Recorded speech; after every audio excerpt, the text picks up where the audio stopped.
खुदा का शुक्र है उंगलियां कटी नहीं मेरी, सलामत हैं पैरों से नहीं अपंग, चल तो क्या दौड़ भी सकती हूँ। खुदा का शुक्र है बेनूर नहीं मेरी आंखें, इंद्रधनुषी सपने तो क्या इन सपनों का साकार रूप भी देखा है। खुदा का शुक्र है जिह्वा का साथ है सच बोलने की खातिर, खुदा का शुक्र है सुनने को प्रकृति संगीत, कान सलामत है मेरे, जाने फिर क्यों लोग खुद को कहते हैं गरीब और मांगते हैं भी। आप है रेडियो मनोरचना 107.8 FM पर माधुरी के साथ और सृजन के अंतर्गत जिस फरीदाबाद की जानी मानी हस्ती शायर कवि लेखक को आज हम आपके लिए लेकर आए हैं, आप हैं चरणजीत चरण जी, आपका स्टूडियोज में बहुत बहुत स्वागत है। बहुत बहुत शुक्रिया। दोस्तों, जैसा कि आप जानते हैं कि अपने इस शो में हम आपको किसी न किसी सेलिब्रिटी से मिलवाते हैं और जो हम गीत सुनवाते हैं वो भी उनके पसंदीदा गीत होते हैं। और आप किस सेलिब्रिटी से मिलना चाहते हैं आप मुझे SMS करके बता सकते हैं 8010781078 पर। चरण जी, सबसे पहले मैं आपसे जानना चाहूँगी कि जो मेरा प्रश्न सबसे ही होता है कि आपने कब, क्यों और कैसे लिखना शुरू किया, इस तरफ आपका रुझान कैसे हुआ? देखिए, कविता से मेरा कोई पारिवारिक सरोकार तो नहीं था शुरू में, बट होता क्या है ज़िंदगी में कुछ मसाइल, कुछ हालात ऐसे हो जाते हैं कि जहाँ पर आदमी जहनी सुकून के लिए किसी क्रिएटिव लाइन की तरफ जाता है, चाहे वो चित्रकारी हो या मूर्ति कला हो या संगीत हो या कविता हो। तो मुझे कविता के क्षेत्र में ज़्यादा सुकून मिला और ये करके मैं कविता की तरफ ज़्यादा चला गया। हालांकि संगीत में भी मेरी रुचि थी, लेकिन संगीत सीखने के लिए मेरे पास वक्त नहीं था। तो वो दोनों यात्राएं हालांकि शुरू की थी, लेकिन कविता मुझे ज़्यादा कंफर्टेबल लगी, कविता में ज़्यादा सुकून मिला। हम लोग खुशनसीब हैं दोस्तों की इतने बड़े शायर हमें इसलिए मिले क्योंकि झुकाव जो है, रुझान जो है कविता की तरफ हुआ। जी। और ये शुरुआत की जहाँ तक आपने बात की, तो ये भी एक अजीब व गरीब तरीके से मामला शुरू हुआ। दरअसल पंजाब केसरी एक अखबार अभी भी आता है, लेकिन पहले ज़्यादा आता था। तो उसमें एक कॉलम आता था शायरों की महफिल करके, तो वो शेर मैं पढ़ता था, तो वहाँ से शेरों की तरफ रुझान हुआ। और वहाँ से फिर मैंने खुद भी तुकबंदी शुरू कर दी। और वो तुकबंदी ये कब की बात होगी? ये लगभग बात होगी 90 के आसपास की। उस वक्त मैं स्टूडेंट था 11th के आसपास का। तो वो तुकबंदी शुरू कर, तुकबंदी शुरू करने के साथ साथ मुझे नहीं पता था कि मैं शायरी कर रहा हूँ। मेरी नज़र में तुकबंदी ही थी। लेकिन जब कुछ सीनियर लोगों की नज़र उस पर पड़ी तो उन्हें एहसास हुआ कि भाई इस बच्चे में तो शायरी के कीड़े पड़ गए, कीड़े। तो वहाँ से वो शुरुआत हुई और वो धीरे धीरे एक सिलसिला सा शुरू हो गया। और फिर मैंने साहित्य की कुछ किताबें मार्केट से खरीदी। जी। और वहाँ से गज़लों के बारे में, नज़मों के बारे में, कविताओं के बारे में पता चला कि भाई कविता आखिर में या गज़ल होती क्या है। तो फिर थोड़ा सा उसमें सुधार की गुंजाइश जहाँ तक होती है वो चलती रही और वो सिलसिला फिर धीरे धीरे इस तरह से आगे बढ़ता रहा। क्या बात है। मैं आपसे गुजारिश करूंगी अपनी कुछ शुरुआती दौर की रचना अगर आप हमारे दोस्तों को दे सकें तो। देखिए, इसमें तो मैं माफ़ी चाहूँगा, शुरुआती दौर की कोई भी रचना मुझे याद नहीं है, क्योंकि वो चलिए जो भी दरअसल एक तरह से ऐसा नहीं कहूँगा मैं कि बहुत बेकार थी, बट जब हमने उसको साहित्यिक कसौटी पर परखने की कोशिश की तो मुझे महसूस हुआ कि वो ज़्यादा किसी काम की नहीं है। तो फिर वो रद्दी की टोक। चलिए, पहला कदम तो था ही नहीं। हाँ, पहला कदम था, तो मुझे याद भी नहीं। पहले कदम के बाद ही तो अगले कदम। बट मैं वो रचना आपको की कुछ पंक्तियां सुना देता हूँ कि जिसने पहली बार मुझे एक पहचान देने की कोशिश की और जहाँ से लोगों ने पहचाना कि भाई हाँ, इस बच्चे में कुछ अच्छी बात है। जी, स्वागत। तो वो कुछ शेर मैं आपकी नजर करता हूँ। जी, स्वागत सभी सुनने वालों को। देखना जब इधर से उधर जाओगे, क्या बात, बहुत। देखना जब इधर से उधर जाओगे, देखना जब इधर से उधर जाओगे, मैं न कहता था तुम भी मुकर जाओगे। क्या बात है। मैं न कहता था तुम भी मुकर जाओगे। क्या बात। और शेर है। जी, स्वागत है। तुमसे नजरें मिली थी यूं ही बेसबब। क्या बात है। तुमसे नजरें मिली थी यूं ही बेसबब, तुमसे नजरें मिली थी यूं ही बेसबब। क्या खबर थी कि दिल में उतर जाओगे। क्या बात है। क्या खबर थी कि दिल में उतर जाओगे। क्या बात है, क्या बात है। सब सबूतों को तुमने मिटा तो दिया। बहुत खूब, बहुत। सब सबूतों को तुमने मिटा तो दिया। सब सबूतों को तुमने मिटा तो दिया। याद आएंगे हम तुम जिधर जाओगे। क्या बात है, क्या बात है। याद आएंगे हम तुम जिधर जाओगे। और इस गजल का जो सबसे कामयाब शेर रहा जिसने मुझे बम्बई तक की यात्रा करवाई, क्या बात वो है, शेर आपकी नजर करता हूँ। स्वागत है आपका, बहुत बहुत स्वागत है। मैं हूँ कांटा कसक छोड़ कर जाऊंगा। मैं हूँ कांटा कसक छोड़ कर जाऊंगा। मैं हूँ कांटा कसक छोड़ कर जाऊंगा। तुम हो गुल देखना कल बिखर जाओगे। तुम हो गुल देखना कल बिखर जाओगे। देखना जब इधर से उधर जाओगे। मैं न कहता था तुम भी मुकर जाओगे। बहुत शुक्रिया। बीते हुए लम्हों की कसक साथ तो होगी।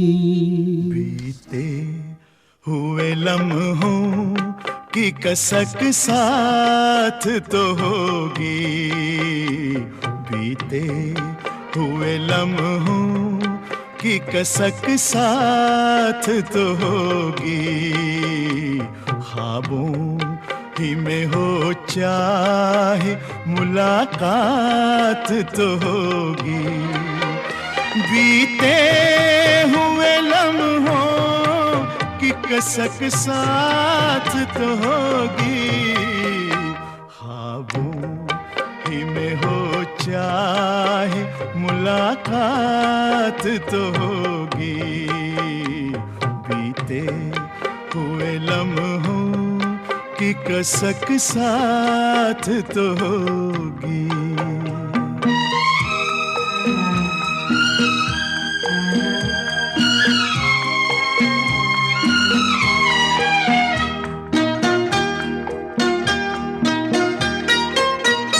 ये प्यार में डूबी हुई रंगीन फज़ाएं,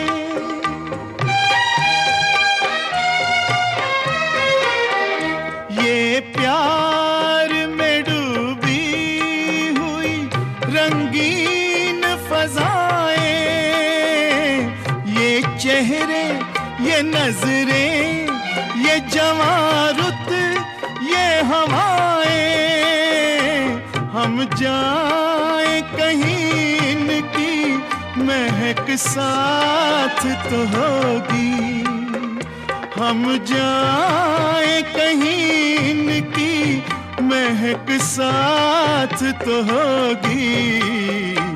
बीते हुए लम्हों की कसक साथ तो होगी।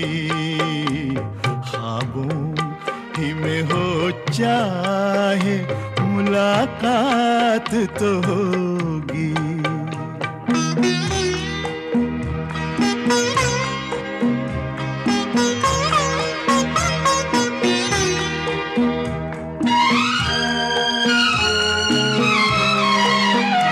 फूलों की तरह दिल में बसाए हुए रखना,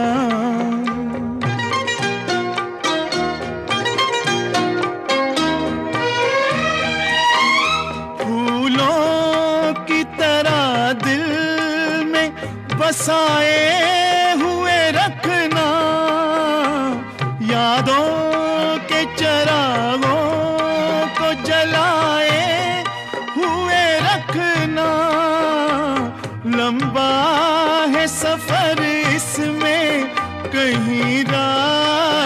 तो होगी, लंबा है सफर इसमें, कहीं रात तो होगी। ख्वाबों ही में हो चाहे मुलाकात तो होगी, बीते हुए लम्हों की कसक साथ तो होगी।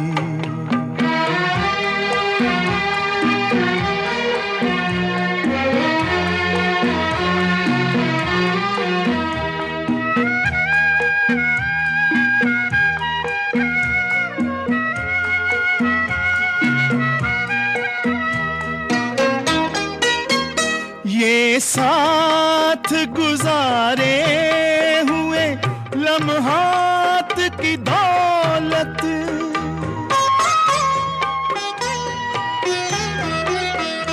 ये साथ गुजारे हुए लम्हात की दौलत, जज्बात की दौलत, ये ख्यालात की दौलत, कुछ पास न हो पास ये सौगात तो होगी, कुछ पास न हो पास ये सौगात तो होगी, बीते हुए लम्हों की कसक साथ तो होगी।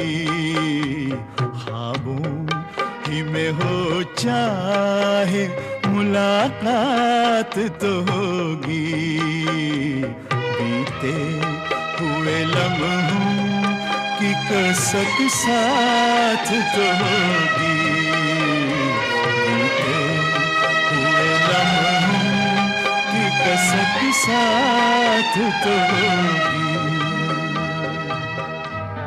Welcome back to radio Manav Rachna 107.8 FM पर आप हैं माधुरी के साथ। सृजन के अंतर्गत जिस फरीदाबाद की जानी मानी हस्ती, शायर, कवि, लेखक से आज हम आपको रूबरू करा रहे हैं, आप है चरणजीत जी स्टूडियोज में आपका बहुत बहुत स्वागत है जी। चरणजीत साहब, आपने बहुत सारी रचनाएं लिखी हैं, कोई 400-500 के करीब आपके पास रचनाएं हैं। तो अमूमन तो ये देखा जाता है कि लोग 50-60 रचनाएं रचते हैं और किताब उनकी मार्केट में जी जी।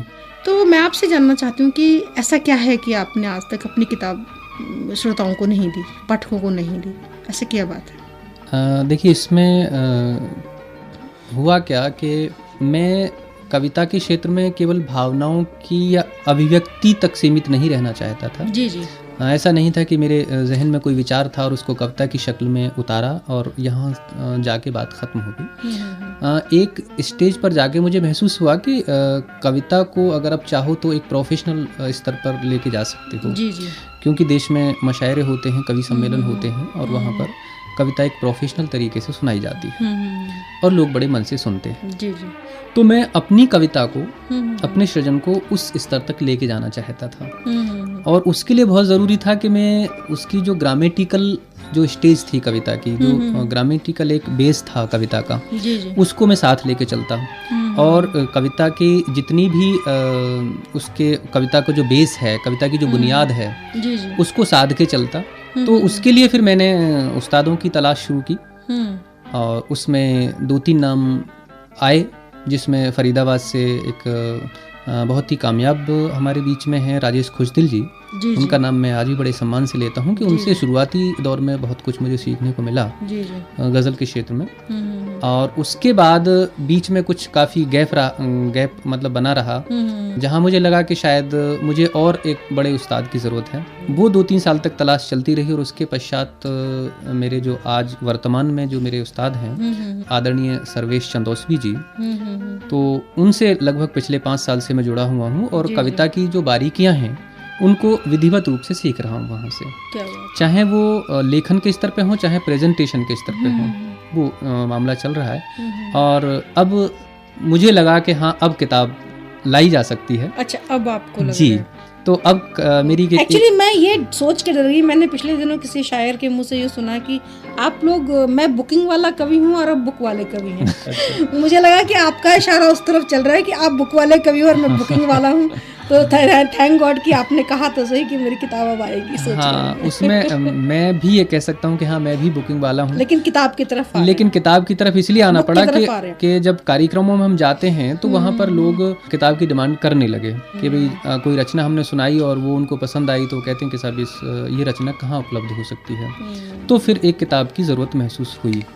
तो अब वो उस पर काम चल रहा है और वो मैं कह सकता हूँ कि विद इन 2 या 3 मंथ्स किताब आपके हाथों में होगी। क्या बात है, इंशाल्लाह के। तो इसका मतलब आपकी किताब प्रकाशनाधीन है। बिल्कुल। तो मैं आपसे चरणजीत साहब गुजारिश करूंगी कि आप अपनी उस पुस्तक के बारे में थोड़ा बताएं। और दोस्तों, हम बड़े सौभाग्यशाली हैं कि इतने बड़े शायर की आने वाली किताब के बारे में आज हम चर्चा कर पा रहे हैं। जी, देखो उस किताब के बारे में मैं थोड़ा सा यहाँ पे बता देता हूँ। जी जी, स्वागत है। किताब में शुरुआती दौर की जो गज़लें मैंने लिखी थी, जो ये पहला है गज़ल संग्रह मैं प्रकाशित करवा रहा हूँ। जी जी, नाम आपने कुछ रखा? हाँ जी, नाम उसका रखा है हसरतों के आईने। क्या बात है। और इस किताब में शुरुआती दौर की लगभग 100 गज़लें मैंने शामिल की हैं। और इन 100 गज़लों में मैक्सिमम जो ज़्यादातर गज़लें हैं वो श्रृंगार की हैं, प्रेम से रिलेटेड हैं। क्योंकि शुरुआती दौर में कोई भी शायर या कोई भी कवि जब कवि बनता है तो वो कहीं ना कहीं प्रभावित होता है अपनी प्रेम के संदर्भों से, प्रेम की गतिविधियों से। कविता शुरुआत वहाँ से होती है लेकिन बाद में धीरे धीरे जाके बहुत सारे रूप ले लेती है। तो इसमें तो वैसे तो इस संसार का जो मूल मंत्र ही प्रेम से है। जी जी जी, प्रेम के बिना तो संसार ही नहीं। आपसे मैं गुजारिश करूंगी अपनी गज़ल हमारे श्रोताओं को दे। चलिए, खैर मैं उसी संग्रह में से गज़ल जी जी, स्वागत है, आपकी नज़र करता हूँ। चलिए, एक गज़ल के 3-4 शेर मैं आपकी नज़र करता हूँ। उसकी पहली गज़ल जो मैंने शामिल की है उसमें, जो मुझे बहुत प्रिय है, मैं ये नहीं कहूँगा कि बहुत अच्छी है, बट शायर की कुछ पसंदीदा रचनाएं होती हैं तो खैर मुझे बहुत पसंद है और मेरी सबसे पसंदीदा रचनाओं में है। और आमतौर पर जब गज़ल की डिमांड होती है तो कम से कम ये गज़ल मैं सुनाने की कोशिश करता हूँ हर मंच पर, वो आपकी नज़र करता हूँ। जिन रास्तों से मुझको पुकारा नहीं गया, जिन रास्तों से मुझको पुकारा नहीं गया, उन पर कभी मैं दोस्त दोबारा नहीं गया। क्या बात है, क्या बात है। उन पर कभी मैं दोस्त दोबारा नहीं गया।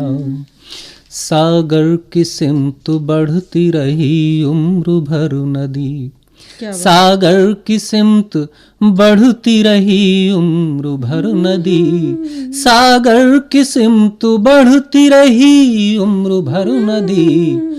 जिन रास्तों से मुझको पुकारा नहीं गया, जिन रास्तों से मुझको पुकारा नहीं गया, उन पर कभी मैं दोस्त दोबारा नहीं गया। क्या बात है, बहुत खूब। सागर की सिमत बढ़ती रही उम्र भर नदी, क्या बात। सागर की सिमत बढ़ती रही उम्र भर नदी, सागर की सिमत बढ़ती रही उम्र भर नदी।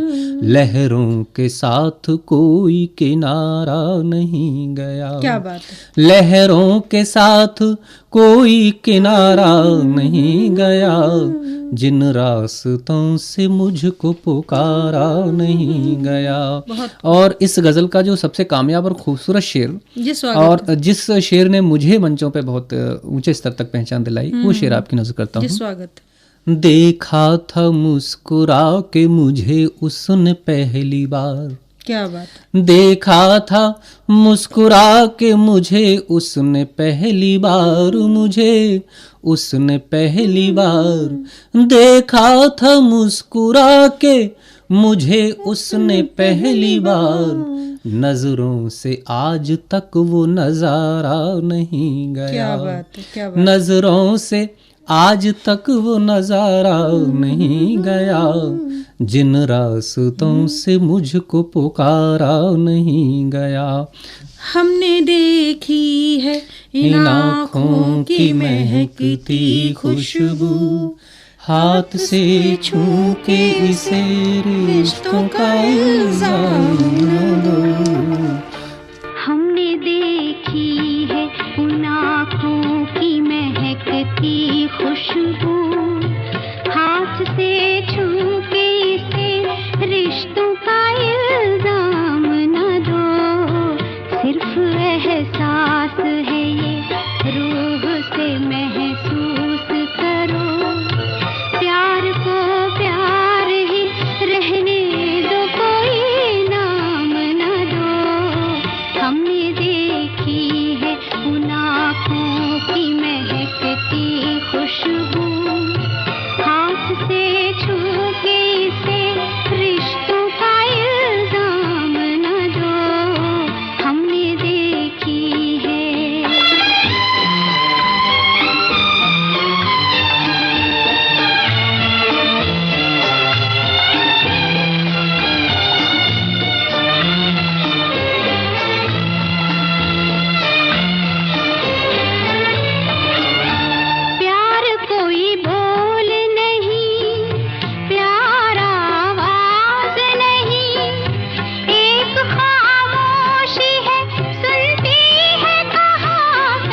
सिर्फ एहसास है ये, रूह से महसूस करो, प्यार को प्यार ही रहने दो, कोई नाम न दो।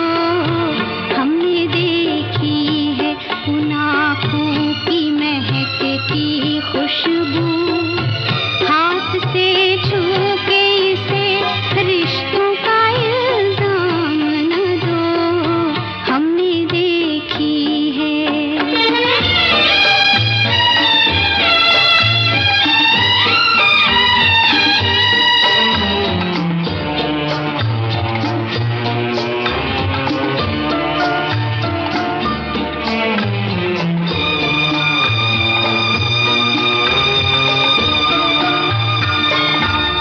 मुस्कुराहट सी खिली रहती है आँखों में कहीं, और पलकों पे उजाले से झुके रहते हैं। होंठ कुछ कहते नहीं, कांपते होठों पे, मगर इतने खामोश से अफसाने रुके रहते हैं। सिर्फ एहसास है ये, रूह से महसूस करो, प्यार को प्यार ही रहने दो, कोई नाम न दो। हमने देखी है उन आँखों की महकती खुशबू, हाथ से छू के इसे रिश्तों का इल्जाम न दो, हमने देखी है। Welcome back to radio Manav Rachna 107.8 FM पर आप हैं माधुरी के साथ, और सृजन के अंतर्गत जिस मौजूद मेहमान से आज हम आपको रूबरू करा रहे हैं, आप है चरणजीत सिंह। चरण जी, आपका बहुत बहुत स्वागत है चरणजीत साहब स्टूडियोज में। चरणजीत साहब, आप टीचर भी हैं जी, एजुकेशन से जुड़े हुए हैं, बच्चों को पढ़ाते हैं जी। कैसे पॉसिबल हो पाता है अपने बिजी स्केड्यूल में से आप अपना टाइम निकालते हैं और साहित्य को देते हैं इतना समय? एक्चुअली जब मैं साहित्य में पहले आ गया जी जी, और टीचिंग में बाद में गया, ओके तो ठीक है। मेरा जब साहित्य में मैं आ गया था, तो मेरी जी। पहली जो इच्छा थी वो ये थी कि अगर मैं सर्विस करूं तो वो टीचिंग लाइन में होनी चाहिए। ओके, मतलब आपको पढ़ाना, बच्चों से हाँ, जुड़ना नहीं उसमें अच्छा था, लगा। अच्छा, बच्चों से जुड़ने वाली बात नहीं थी। यहाँ पे मामला जो था वो समय का था ओके। कि और मतलब आप साहित्य को अपना समय देना चाहते जी, थे। जी, जी, साहित्य आपका को- जो प्यार है साहित्य से था। जी जी, मैं तो अभी भी ये कहता हूँ कि मेरा जो फुल टाइम जॉब है वो साहित्य है, और मैं जो सर्विस teaching करता हूँ part time है। टीचिंग पार्ट टाइम है। ओके, तो that's great। मैं पहले मेरी जो प्रेफरेंस रहती थी वो रहती थी साहित्य को, और अभी भी मैं ज़हनी तौर पे उसी को जीता हूँ, और जितना भी वक्त मुझे मिल जाता है। क्या तो जब पहले मैं कवि बन गया और बाद में टीचर बना, तो पहले जब कवि बन गया तो मैंने सोचा, मैंने क्या अगर नौकरी करनी ही वैसे है। चरणजीत साहब, कवि तो एक भाव है, वो तो जी। बचपन से ही अंदर कहीं ना जी कहीं जी चल जी, रहा जी, होता है। बचपन से ही था वो कहीं ना कहीं। टीचर तो ऑफ कोर्स आप पूरी अपनी एजुकेशन लेने के जी, बाद जी, ही बनेंगे। जी, जी, जी। तो इच्छा यही थी कि मैं और ये बड़ी बात है कि आप साहित्य को अपना फुल टाइम जॉब मानते हैं, ये बहुत बड़ी बात है। बिल्कुल जी, और मैं ये मानता हूँ कि जितना मैंने साहित्य को दिया है उससे कहीं ज़्यादा साहित्य ने मुझको दिया है। क्या बस, क्योंकि मैं बिल्कुल आम आदमी हूँ और किसी लायक नहीं हूँ, मैं एक तुच्छ प्राणी मानता हूँ अपने आप को, जैसा कि एक आम आदमी होता है। लेकिन शायरी के माध्यम से, कविता के माध्यम से एक अच्छे लोगों के बीच पहचान बनी। मेरी और कविता सम्मान- मुझे देती है पहचान, अजनबी माहौल में बना लेती है सबको। जी जी जी, और कुछ आप जैसे अच्छे लोगों के बीच में बैठने का मौका मिला। जी, मैं इसीलिए तो मुझे हक हासिल है कि मैं आपसे बात कर पाती हूँ, क्योंकि हाँ। मैं आपकी बिरादरी की और कवित्री हूँ। तो कविता के माध्यम से बहुत सारे अच्छे लोगों से पहचान बनी और बहुत सारे अच्छे लोगों का सम्मान मिला। जी, अकॉर्डिंग माई एज, मेरी उम्र के हिसाब से बहुत बुजुर्ग लोगों का सम्मान प्राप्त हुआ। मैं अपने आप को कहीं ना कहीं गौरवान्वित महसूस करता हूँ, क्योंकि कविता ने बहुत सम्मान और बहुत ही आदर मुझे दिलाया है। तो मैं बाकी सारी चीज़ें छोड़ सकता हूँ, शायद कविता नसों में खून बनकर दौड़ रही है। जी जी जी। कई बार ऐसे मसाइल ज़िंदगी में आए कि जहाँ पे लगा कि कविता कहीं पीछे छूटती जा रही है, तो मैंने ये निर्णय किया कि उन चीज़ों को छोड़ दिया जाए जो कविता के रास्ते में बाधक, और मैंने उनको किनारे कर दिया, लेकिन कविता को छोड़ने की कोशिश नहीं की, कविता को अपने साथ हमेशा बनाए रखा। ध्यान रखिएगा चरणजीत जी, कहीं आपकी वाइफ का नाम कविता है तो ठीक है, अगर नहीं है तो बड़ी मुश्किल हो जाएगी। नहीं, ये तो मैंने अल्टीमेटम अपनी वाइफ को भी दे दिया था, मैंने कहा भाई कविता के रास्ते में मत आने की कोशिश करना, वरना पता नहीं कौन रास्ते से हट जाएगा। क्या बात है, और गुजारिश करूंगी कि अपनी एक कविता हमें जरूर सुनाएं। जी, मैं यहाँ पर चाहता हूँ कि कुछ दूसरी तरह का जो आजकल मैं मंचों पे पढ़ रहा हूँ। जी, स्वागत है। तो मैं कहीं ना कहीं ये मानता हूँ कि हम जिस परिवार में रहते हैं उस परिवार का बहुत बड़ा सहयोग हमारे साथ रहता है। जी। और उस परिवार में जो सबसे पहली सीढ़ी होती है हमारे बीच में, वो होती है हमारी माँ। बिल्कुल। तो उस माँ का बहुत सहयोग रहा, क्योंकि जब मैं बेरोजगार था, जब कुछ नहीं करता था, तब भी माँ जो है मेरे सम्मान में, मेरे पक्ष में बोलती थी। जब पिताजी डांटते थे कि भाई लड़का कुछ नहीं करता है, ये तो कागज काले करता रहता है और कमरे में बैठा पता नहीं क्या करता रहता है, तब भी माँ मेरे पक्ष में रहती थी। और उस आपको क्या पता कविता लिखता है? जी हाँ, किसी को कुछ पता नहीं था, क्योंकि घर का माहौल कविता का नहीं था। लेकिन बाद में उन्हें महसूस हुआ कि बच्चा कहीं सही दिशा में जा रहा है। तो उस माँ को समर्पित मैंने सबसे पहले, आज भी मैं मंच पे जब कविता पाठ करता हूँ तो ये 4 पंक्तियाँ समर्पित करता हूँ। अब इन 4 पंक्तियों को मैंने 2 शक्ल में लिखा है, वो दोनों तरह से आपको सुनाता हूँ।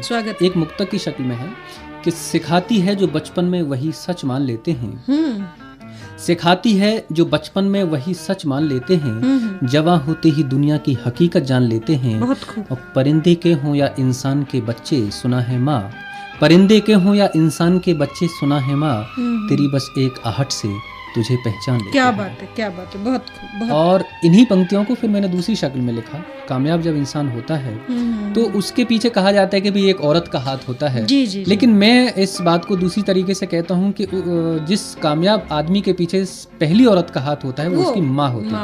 ऑफ कोर्स, तो औरत का हाथ होता है, उसमें माँ भी है, बहन भी है, बीबी भी। औरत लेकिन तो पहली जिंदगी में बहुत रूपों में आती है। बाकी तो बाद में पत्नी का भी रोल होता है, लेकिन पहली सीढ़ी पर माँ होती है। तो उस माँ को मैंने 4 पंक्तियां समर्पित करी और बड़ा प्यार और बड़ा सम्मान मिला मंचों पे इन पंक्तियों। वो पंक्ति आपकी नजर करता हूँ। स्वागत है। हाँ, देखिएगा कि हौले हौले ख्वाहिशों की उम्र बढ़ने लगी तो दिल में जवान कितने ही ख्वाब हो गए। क्या बात है, बहुत खूब। हौले हौले ख्वाहिशों की उम्र बढ़ने लगी तो दिल में जवान कितने ही ख्वाब हो गए। और वक्त की शिकायतों पे रब की इनायतें थी, हमने जो देखे सपने गुलाब हो गए। बहुत खूब। हमने जो देखे सपने गुलाब हो गए। क्या बात है। कि दुनिया ने रख दिए पग पग पे सवाल, फिर भी इरादे सभी लाजवाब हो गए। बहुत खूब। कि फिर भी इरादे सभी लाजवाब हो गए। और जिंदगी में और तो वसीला कुछ भी नहीं था, माने दी दुआएं हम कामयाब हो गए। क्या बात। माने दी दुआएं हम कामयाब हो गए। ऐ जिंदगी गले लगा ले,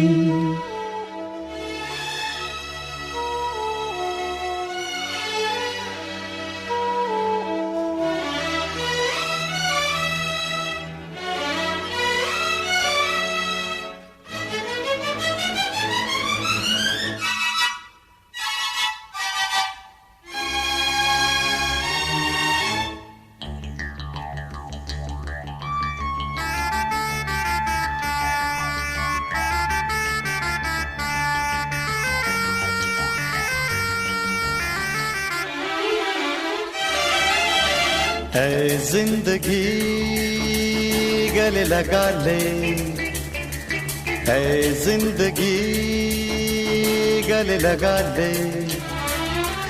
हमने भी तेरे हर एक गम को गले से लगाया है ना।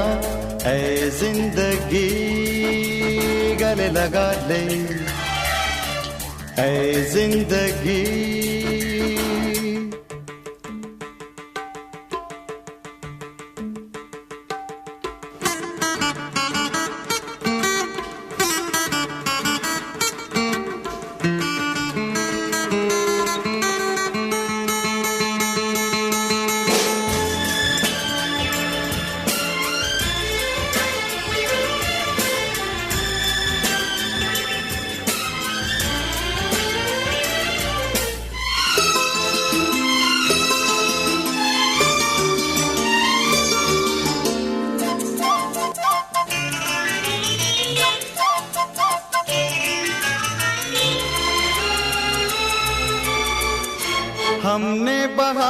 से, छुपके जमाने से, पलकों के पर्दे में घर भर लिया। हमने बहाने से, छुपके जमाने से, पलकों के पर्दे में घर भर लिया। तेरा सहारा मिल गया है जिंदगी, ला ला ला ला ला ला ला ला ला ला ला। तेरा सहारा मिल गया है जिंदगी, है जिंदगी गले लगा ले, है जिंदगी गले लगा ले। हमने भी तेरे हर एक गम को गले से लगाया है ना। है जिंदगी गले लगा ले, है जिंदगी।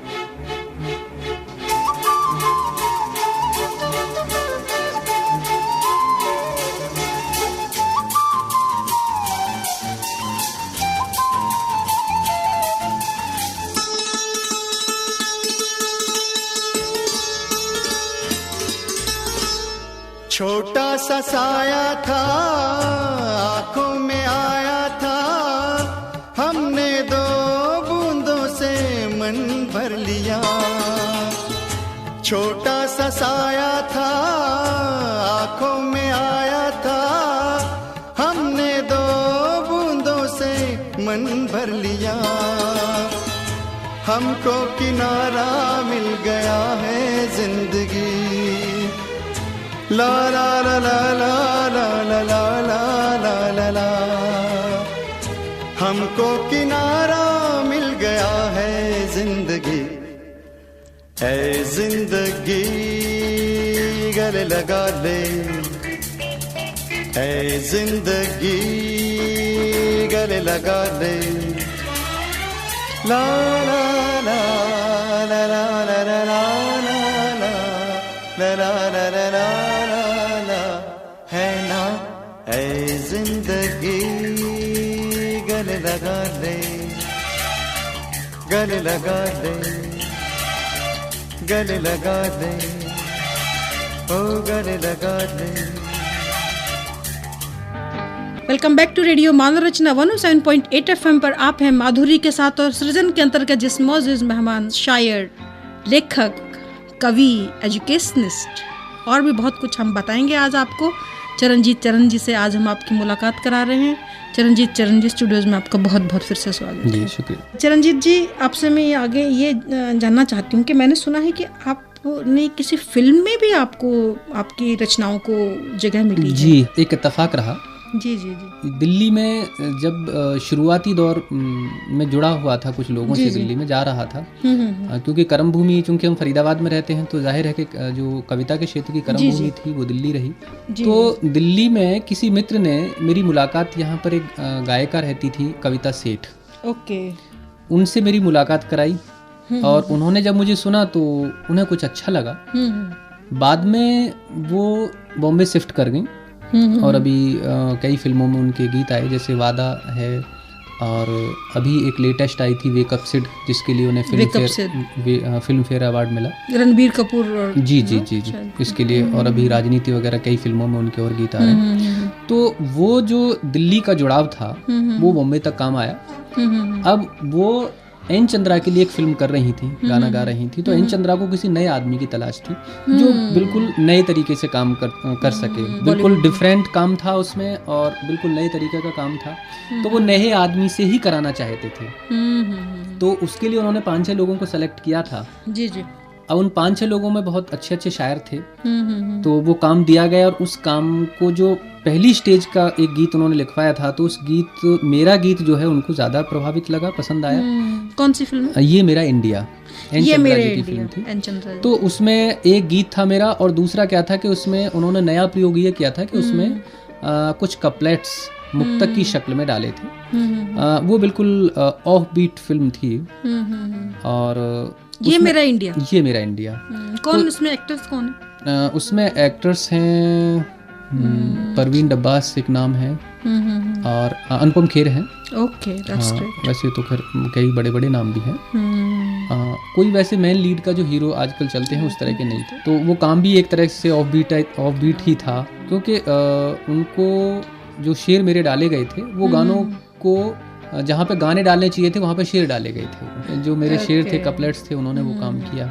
खैर वो डिफरेंट तरीके का काम था, मुझे अच्छा लगा, मज़ा आया करने में उसको। और एक पूरी फिल्म इंडस्ट्री के अंदर वो पहला प्रयोग था, और उस पहले प्रयोग का गवाह मैं बना। उस पहले प्रयोग ये हमारी खुशनसीबी है, मेरे द्वारा हुआ वो, ये खुशी की बात है। अब बाकी तो देखते हैं क्या है। आपने फरीदाबाद का नाम रोशन किया बॉलीवुड में भी, ये हम सब भाग्यशाली हैं जो श्रोताओं आज हम आपसे मिलवा रहे हैं आपको, और आपसे गुजारिश है कि अपनी एक रचना हमारे दोस्तों को जरूर दें। जी, मैं उस फिल्म में जो मुक्तक इस्तेमाल हुए हैं उसमें से 2 आपको सुना देता हूँ। स्वागत है चरणजीत साहब। तो ये है कि तुम्हारे जैसे हमने देखने वाले नहीं देखे। क्या बात है। तुम्हारे जैसे हमने देखने वाले नहीं देखे, जिगर में किस तरह से रंजोगम पाले नहीं देखे। बहुत खूब। और यहाँ पर जात मजहब का हवाला देखते हैं सब। बहुत खूब। यहाँ पर जात मजहब का हवाला देखते हैं सब, किसी ने भी हमारे पाँव के छाले नहीं देखे। क्या बात है, क्या बात है। और दूसरा एक मुक्तक है कि हमें इस जीस्त से उम्मीद क्या थी और क्या निकला। हमें इस जीस्त से उम्मीद क्या थी और क्या निकला, कहाँ जाना हुआ था तय, कहाँ से रास्ता निकला। खुदा जिनको समझते थे वो पत्थर थे न शीशा थे। खुदा जिनको समझते थे वो पत्थर थे न शीशा थे, जिसे पत्थर समझते थे वही अपना खुदा निकला। बहुत खूब, बहुत खूब। और चरणजीत साहब, आपके सारे मुक्तक सुन के, बातें सुन के मुझे आपका वो पसंदीदा गीत याद आ रहा है। रुके रुके रुके से कदम, रुके बार बार चले।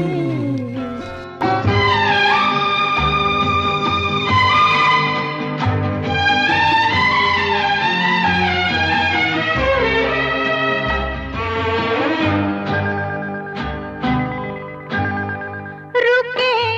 रुके से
welcome back to radio Manav Rachna 107.8 FM पर।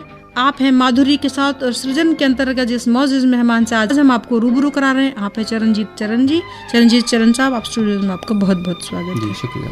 चरणजीत साहब, आपने फिल्मों में भी काम किया और हमें पता लगा कि आपकी एक प्राइवेट एल्बम भी आई है। जी हाँ। तो मैं आपसे गुजारिश करूंगी कि आप उसके बारे एल्बम के बारे में थोड़ा बताएं हमारे दोस्त। देखिए, एल्बम पे काम पहले शुरू हुआ था। जी जी। लेकिन वो एल्बम आई बाद में।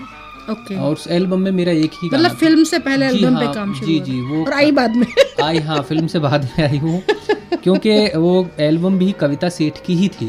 ओके। और वो चाहती थी कविता सेठ के पहले कुछ नाम हो जाए, फिर एल्बम उसके बाद एल्बम, मतलब उसका ये रीजन ही जी जी जी, उसके बाद एल्बम लॉन्च की जाए। जी जी। तो उन्होंने पहले फिल्म का काम किया और उसके बाद एल्बम का, लेकिन दुर्भाग्य से वो गाना भी मुझे याद नहीं। चलिए, हम आपसे गुजारिश करेंगे कि आप कोई और रचना हमारे दोस्तों को दें। जी, चलिए गजल के कुछ शेर मैं आपकी नजर कर देता हूँ।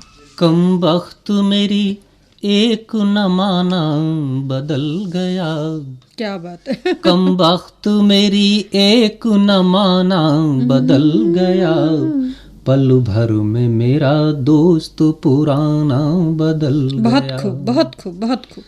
जो मुझको चाहता था मेरा हाल देख कर, जो मुझको चाहता था मेरा हाल देख कर, जो मुझको चाहता था मेरा हाल देख कर, निकला है मेरा यार सयाना बदल गया। बहुत खूब, बहुत खूब। निकला है मेरा यार सयाना बदल गया, कम बख्त मेरी एक न माना बदल गया। आखिर वही हुआ जो मुकद्दर में था लिखा, आखिर वही हुआ जो मुकद्दर में था लिखा, आखिर वही हुआ जो मुकद्दर में था लिखा, तू क्या बदल गया कि ठिकाना बदल गया। बहुत खूब। तू क्या बदल गया कि ठिकाना बदल गया, कम वक्त मेरी एक न माना बदल गया। और अंतिम शेर जो इस गजल का है, जिसके लिए मैंने गजल कही थी, स्वागत है, वो आपकी नजर करता हूँ। स्वागत है। कि मुझको यकीन था कि स्वयंवर में जीतता, क्या बात है, क्या बात है। मुझको यकीन था कि स्वयंवर में जीतता, मुझको यकीन था कि स्वयंवर में जीतता, पर ऐन वक्त मेरा निशाना बदल गया। क्या बात है, क्या बात है। पर ऐन वक्त मेरा निशाना बदल गया, कम वक्त मेरी एक न माना बदल गया। चमकते चांद को टूटा हुआ तारा बना डाला, मेरी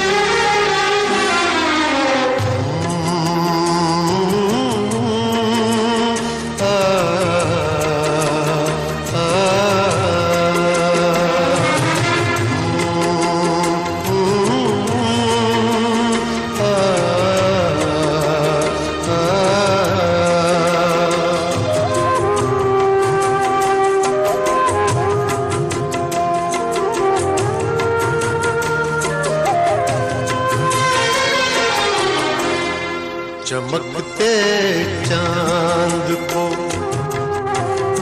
चमकते चांद को टूटा हुआ तारा बना डाला, चमकते चांद को टूटा हुआ तारा बना डाला, मेरी आवारगी ने मुझको आवारा बना डाला, चमकते चांद को टूटा हुआ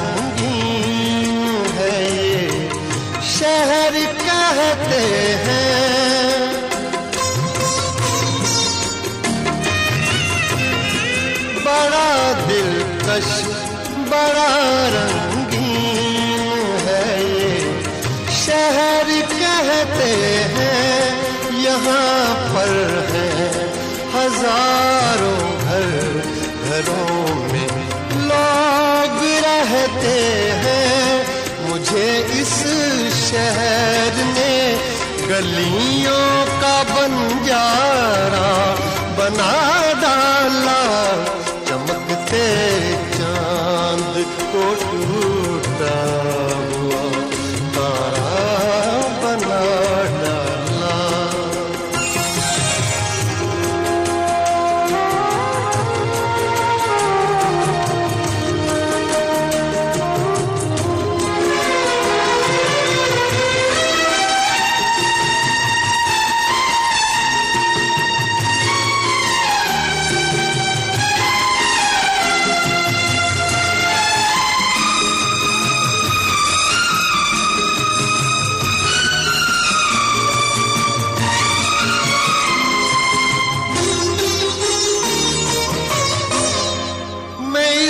दुनिया को अक्सर देख कर हैरान होता हूँ।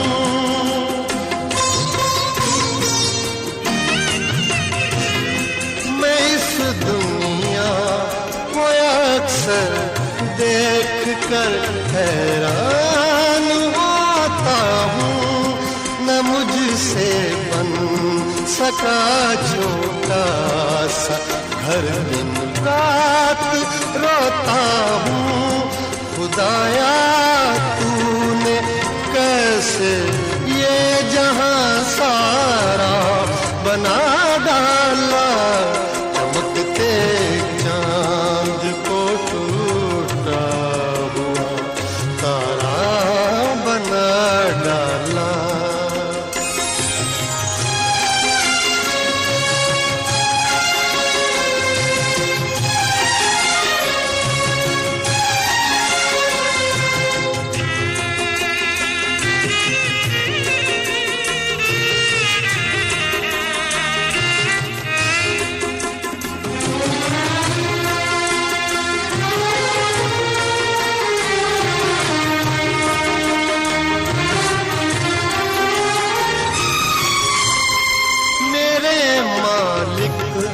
मेरा दिल क्यों तड़पता है, सुलगता है।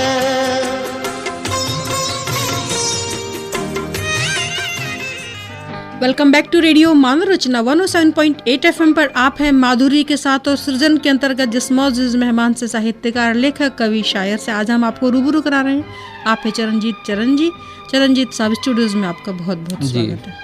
चरणजीत साहब, फरीदाबाद का नाम आपने पूरे देश में रोशन किया जी। और आपने कई वर्षों से लगातार आप मंचों पर देश में, पूरे देश सफ़र कर रहे हैं और अपनी कविताएं दे रहे हैं। फरीदाबाद का नाम आप रोशन कर रहे हैं।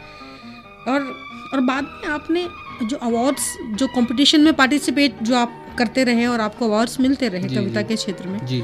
बाद में आपने उनको करना छोड़ दिया। आपने अवार्ड्स मतलब इनफैक्ट आपने कंपटीशन में पार्टिसिपेट करना छोड़ दिया। हाँ। तो ऐसा क्यों, ऐसा क्या बात है?